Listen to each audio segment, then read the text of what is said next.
திருச்சிற்றம்பலம். ஜடப்பொருள் பற்றி பார்ப்போம்.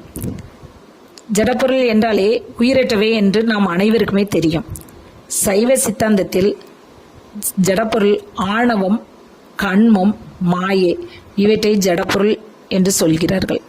உயிர்கள் என்று உண்டோ அன்றே உயிர்களோடு கலந்து இயற்கையாக நிற்கும் ஒரு குற்றம் ஆணவ மலமே ஆகும்.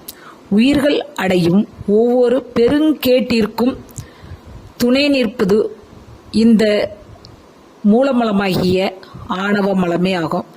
இது அறிவற்றவை, இருள் மலம் அப்படின்னு சொல்லுவாங்க. அப்படி இயற்கையாகவே இந்த குணம் என்ன செய்யணும், எல்லா உயிர்களுக்கும் இருக்கும். இதனாலேயே உயிர்கள் பிறந்து இறந்து பிறந்து இறந்து இப்படி ஒரு வட்டத்துக்குள்ளேயே வரும், பிறப்பாங்க. அப்புறம் நிறைய குற்றங்கள் சேரும். அப்புறம் அவங்களுக்கு இறைவனோட அருள் கிடைக்காது. இந்த இருள் மலம் என்ன செய்யணும்னா இறைவனோட ஒன்றை விடாம தடுத்துக்கிட்டே தான் இருக்கும். அப்புறம் மறுபடியும் இறப்பாங்க, மறுபடியும் பிறப்பாங்க. இது ஆணவ மலம் இருந்துகிட்டே இருக்கும். என்னைக்கு ஆணவ மலம் வருத்த வித்து மாதிரி ஆகுதோ அது வரைக்கும் இவர்களுக்கு எப்பவுமே பிறப்பும் இறப்பும் அந்த சுழற்சி இருந்துகிட்டே தான் இருக்கும். இதனாலதான் இது மூல மலம்னையும் நம்ம சொல்லுவோம். இந்த உயிர்கள் அறிவை மறைத்ததால் இதன் மலம் என்றும் சொல்லப்படுகிறது. இது அறிவை, அதாவது அந்த உயிர்களோட அறிவையே மறைச்சிரும். எதனால இந்த இறைவனோட நம்ம இந்த அருள் கிடைக்காம, இறைவனை பற்றி தெரியாம யான் எனது என்று செருக்கு, அந்த இடம் செருக்கு இருக்கந்தண்டியும் அந்த ஆணவ மலம் தான் அதுக்கு காரணமா இருக்கும். அதனால ஆணவ மலத்தை மூலமலம்னு சொல்லுவோம். இது ஒரு ஜடப்பொருள். மாயை மாயை இருளை போக்கும் ஒரு விளக்கு போன்று உயிர்களுக்கு செயல்படும். இந்த ஆணவ மலத்தை இந்த மாயன்றது என்ன செய்யணும், சற்று ஒரு தெளிவுபடுத்தும். அது சின்ன வெளிச்சம் ஒரு கொடுக்கும். இந்த ஆணவ மலத்திலிருந்து கொஞ்சம் சிற்றறிவு கொஞ்சம் தூண்டி விடப்படும். அப்போ உயிர்கள் என்ன செய்யணும், கொஞ்சம் அறிவு பெறும். ஆனால் முழுமையா அறிவு பெற முடியாது, சற்றே. அப்போ இந்த ஆணவ மலத்தை போக்குறதுக்கு இந்த மாயை என்ன செய்யும், கொஞ்சம் துணை புரியும் உயிர்களுக்கு. அப்புறம் இறைவன் என்ன செய்வார்னா இதுக்கு உடம்பு கொடுப்பாரு, நீங்க வாழ்ந்துக்கன்னு சொல்லி ஒரு புவனம், அப்புறம் கருவிகள், இதெல்லாம் என்ன செய்வாரு கடவுள் கொடுத்து கொஞ்சம் அறிவை தெளிவுபடுத்தி விடுவாரு. இதுக்கு இந்த மாயை என்ன செய்யணும், துணை புரியும். அதனால இந்த மாயை தூண்டி விடும், அறிவை லைட்டா தூண்டி விடும். ஆனா முழுமையா என்ன செய்யாது, பிரகாசமா அந்த அறிவை மேம்படுத்தி இறைவனை நினைக்கிறதுக்கு செயல்பட முடியாது. இந்த ஆணவ மலம் முற்றிலும் நீக்கப்படாம உயிர்களுக்கு இந்த அறிவை பெற விடாம தடுத்து நிற்கும் ஆணவ மலம். இதனால என்ன செய்யணும், உயிர்கள் அந்த இறைவனை பற்றி அறியும் நோக்கம் உயிர்களுக்கு கிடைக்காது.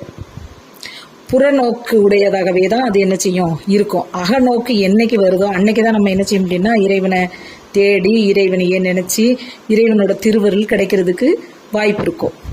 அப்போ இந்த ஆணவ மலம் என்ன செய்யும், இந்த அறிவை மயக்கி மறைச்சி வைக்கிறதுனால அந்த புறநோக்கிலே தான் அந்த உயிர்கள் என்ன செய்யும் இருக்கும். இப்போ கண்மம் எப்படி இருக்குன்னு பார்ப்போம். உயிர்கள் மாயையிலிருந்து இந்த உடம்பு கருவிகள் இதெல்லாம் பூவனம் இதெல்லாம் இறைவனால உருவாக்கப்பட்டு கொடுத்துருக்கோம். உயிர் அறிவை முற்றிலுமாக மறைத்து கொண்டிருந்த ஆணவ மலம் வலிமை சற்று குறைகிறது. அந்த மாயை இந்த வலிமையை குறைக்கும். அப்போ இது முற்றிலும் அந்த ஆணவம் விலகாது, அது இருந்துகிட்டு தான் இருக்கும். இந்நிலையில ஆணவ மலம் உயிருக்கு திரிபு அல்லது மயக்க உணர்வை தரும். அந்த மயக்க உணர்வுங்கிறது இந்த இச்சை, உலக இச்சைக்குள்ள சொல்லல விட்டுரும். இதனால உயிர் என்ன செய்யணும், தன்னையே எல்லாவற்றிற்கும் முதன்மையா கருதி என்னால எல்லாம் செய்ய முடியும், நான் தான் எல்லாத்தையும் செய்யறேன் அப்படின்னு நினைச்சு தன்னையே முதன்மையா கருதி மயங்கி தான் எனது என்னுடையது இந்த மாதிரி ஆணவமா நம்ம பேசுறோமே, இதுதான் அந்த ஆணவ மலத்திற்கு காரணமா இருக்கும். இப்படி பேசிட்டு அது தன் செயலை செயலியும். இந்த செயல் தான் வினை அப்படிங்கிற கண்மம். வினை அல்லது கண்மம் வாங்க, இது வினையா மாறிடும்.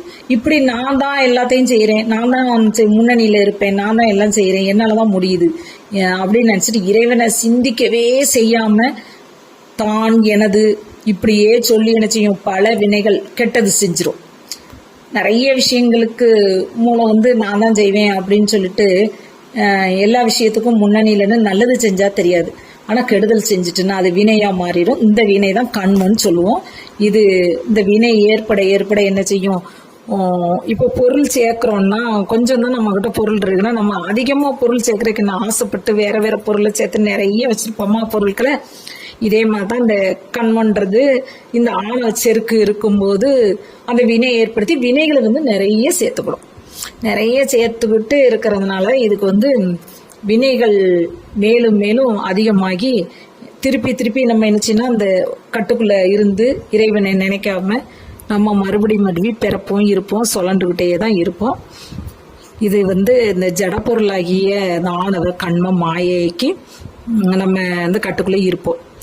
எல்லாத்துக்கும் காரணம் வந்து ஆணவம் தான். இந்த ஆணவத்தை நம்ம எப்படி விலகி எப்படி நம்ம இறைவனோட திருவருளை பெறணுங்கிறது சைவ சித்தாந்தத்தில் நம்ம சொல்லி தருவாங்க. அது கொஞ்சம் கொஞ்சமாக நமக்கு தெரிய வரும். நம்ம திருச்சிற்றம்பலம் ஜட